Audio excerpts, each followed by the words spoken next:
କିଏ? ମୁଁ ଅନନ୍ତ ଗଗନରେ ଉଡ଼ି ବୁଲୁଥିବା ଛୋଟ ବିହଙ୍ଗଟିଏ। ଏତେ ବଡ଼ ବିଶାଳ ସଂସାରରେ ବଞ୍ଚିଥିବା ନିମିତ୍ତ ମାତ୍ର ପ୍ରାଣୀଟିଏ।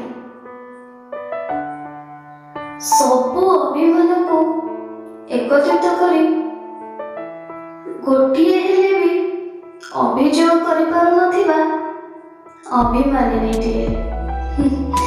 ଜୀବନର କଣ୍ଟକିତ ପଥରେ ଚାଲୁଥିବା ପଥିକଟିଏ।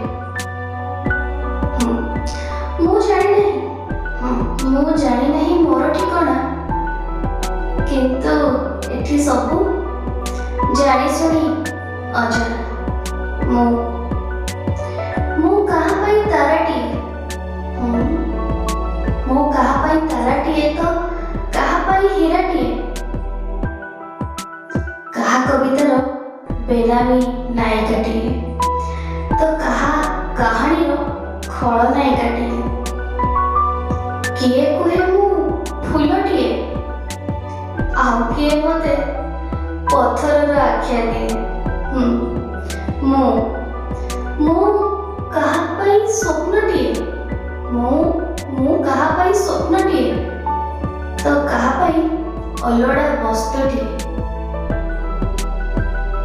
କେବେ କାର୍ତ୍ତିକ ମନର ମାନସୀଟିଏ ତ କେବେ କବିର ସେଇ ବିଲୁପ୍ତ ନାମଟିଏ।